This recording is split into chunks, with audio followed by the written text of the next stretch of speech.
Assalamualaikum warahmatullahi wabarakatuh. Jumpa lagi dengan Ibu.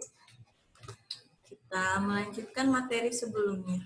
Oke, sebelumnya gimana kabar kalian semua? Sehat? Mudah-mudahan sehat semua ya. Ya, kemarin kita belajar mengenai investasi pada efek tertentu untuk akuntansi perpajakan. Nah, kita mulai lagi. Kemarin kan sudah Ibu jelaskan ada 3 jenis efek atau surat berharga. Yang pertama, pengakuan pengukuran efek utang yang dimiliki hingga jatuh tempo atau held to maturity. Kemudian efek utang yang diperdagangkan atau trading, dan efek utang yang tersedia untuk dijual. Nah, sekarang kita masuk ke efek yang dimiliki hingga jatuh tempo atau held to maturity.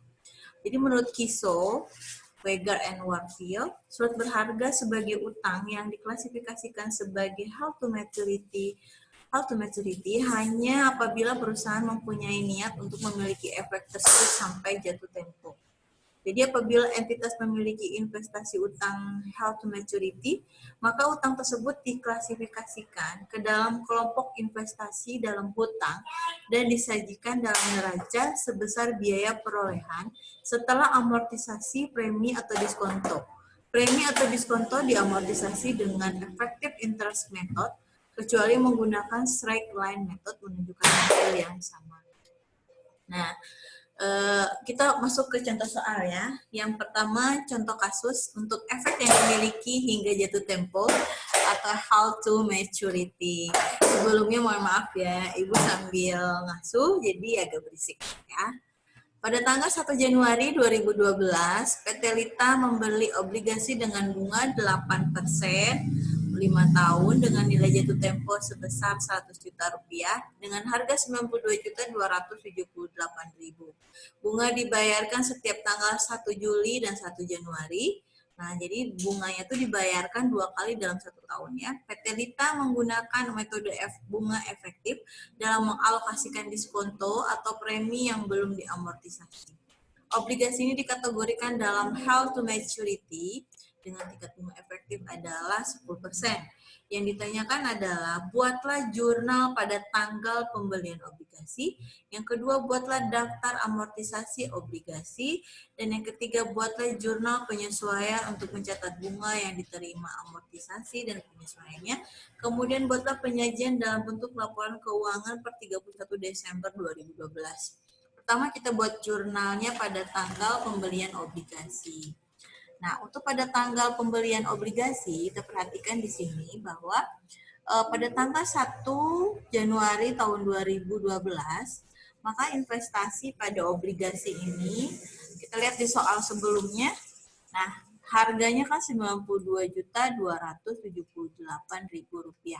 Maka kita masukkan ke jurnalnya, di debit investasi pada obligasi 92.278.000, di debit kas atau bank, di kredit 92.278.000. Kemudian kita buat ini, kemudian kita yang kedua membuat daftar tabel amortisasi obligasi. Nah, kalian pasti pusing nih lihat tabelnya ini ya. Nah, ini untuk membuat daftar tabel amortisasi obligasi dalam ribuan rupiah. Jadi ini dalam perkalian ribuan rupiah dengan obligasi 8%. Nah, lihat soalnya tadi. Obligasinya bunganya 8%. Dengan tingkat bunga efektif 10%. Nah, tingkat bunga efektifnya itu adalah 10%. Bagaimana Bu cara hitungnya? Oke, siapkan kertas pakai pena ya. Nah, pada saat kalian menyiapkan kertas, kalian buat di tabelnya tanggal. Kemudian PNR ini penerimaan maksudnya ya, penerimaan Ibu ya. Oke, penerimaannya, penerimaan.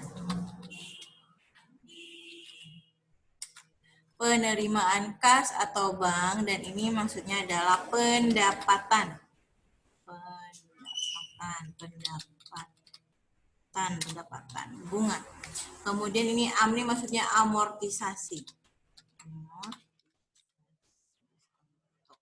Nah, ya ini karena disingkat-singkat sama Ibu ya kan. Nah, ini adalah nilai obligasinya ya. Nilai obligasinya.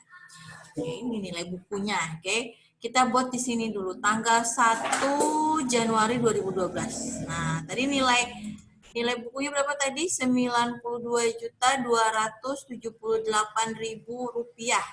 Masukkan ke nilai ini 92.278.000 rupiah. Kemudian dia menerima di bulan apa aja tadi soalnya? Dia menerimanya bunganya dibayarkan 1 Juli dan 1 Januari. 1 Juli dan 1 Januari. Oke, keep your mind. Oke, 1 Juli 2012 kita buat lagi perhitungannya. Penerimaannya 4 juta. Dapat dari mana Ibu 4 juta? Nah, kita lihat soalnya ya. Balik lagi soalnya. Cara dapatkan 4 juta itu, maka 100 juta ini, nah 100 juta ini dikalikan bunganya 8%. Nah, dikalikan bunganya 8%. Dikalikan 6/12. 6/12, karena dia menerimanya kan setiap 6 bulan sekali atau 2 kali dalam 1 tahun. Berarti ulangi lagi, dapat 4 juta dari mana Bu? 100 juta dikali 8% dikali 6/12. Jadi 4 juta rupiah. Sama ya, setiap 1 Juli dengan 1 Januari akan menerima penerimaan kas sebesar 4 juta rupiah. Kemudian ada pendapatan bunga. Pendapatan bunga dapat dari mana Bu? 4.614.000. Caranya kalian buat dulu nilai ini obligasinya tadi ya, 92.278.000.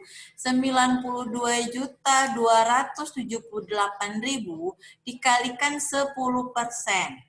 Dikalikan 6/12 karena bunga efektifnya kan 10%. Ulangi lagi ya. 92.278.000 dikalikan 10%. Ya.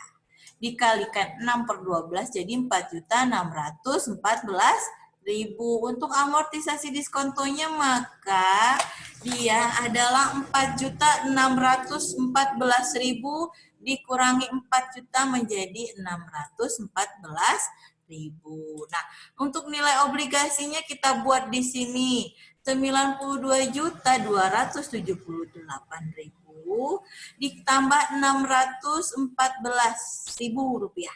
Nah, kalian jumlahkan di sini, jangan lupa ya. Jadi 92.892.000 rupiah.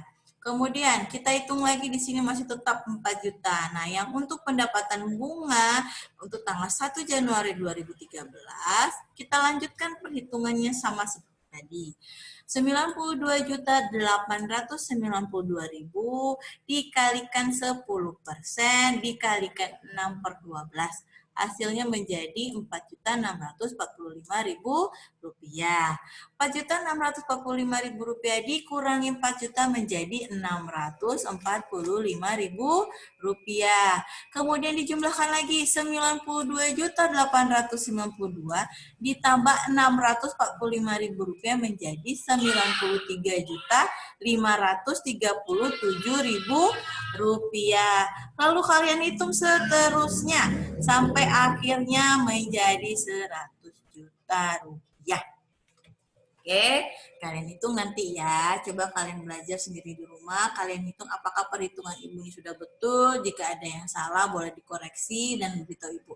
Kemudian ini dilakukan pembulatan supaya tidak mengambil banyak tabel ini ya. Lanjut lagi, bagaimana cara tadi jawaban yang nomor 3, pertanyaan nomor 3 ini apa? Buatlah jurnal penyesuaian untuk mencatat bunga yang diterima, amortisasi, dan penyesuaiannya. Jawabannya tuh naik ke atas. Nah, jurnal untuk mencatat bunga yang diterima dan penyesuaian. Tanggal 1 Juli 2012, kita catat dulu kas pada bank sebesar 4 juta rupiah. Kemudian kita masukkan yang amortisasi tadi yang 614.000.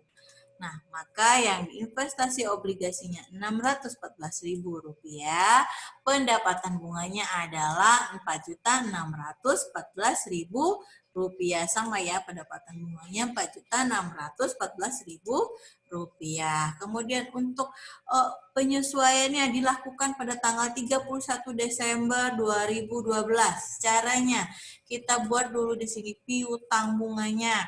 Karena kan belum kita terima ya untuk bunga yang akan datang ya, karena bunga yang untuk ini kan kita belum terima ya, karena belum jadi kita harus melakukan penyesuaian.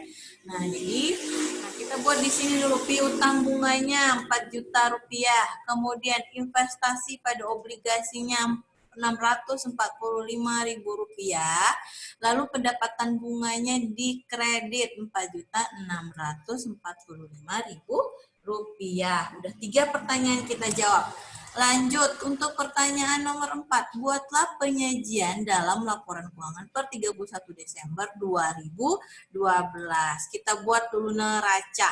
Nah, neracanya pada akun, di dalam neraca itu kan ada 2 ya, ada 2 bagian, ada yang sebelah kirinya kita buat dalam neraca itu kan aset ya. Yang sebelah kirinya aset, kemudian sebelah kanannya liabilitas dan ekuitas atau hutang dan modal. Nah, asetnya bagian aset lancar kita buat piutang bunga. Kita buat di neraca itu piutang bunganya 4 juta rupiah. Kemudian untuk aset itu kan ada aset lancar, ada aset tidak lancar. Untuk aset tidak lancar, buatlah investasi pada efek tertentu sebesar 93.537 rupiah. Dapat dari mana, Bu? 93.537 rupiah.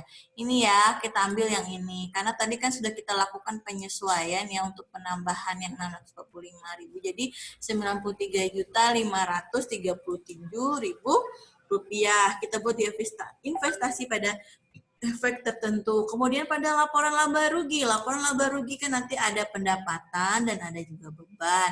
Nah, untuk kita masukkannya pada akun pendapatan dan beban atau beban lain-lain. Pada akun pendapatan atau beban lain-lain kita buat namanya pendapatan bunga sebesar 9.259.000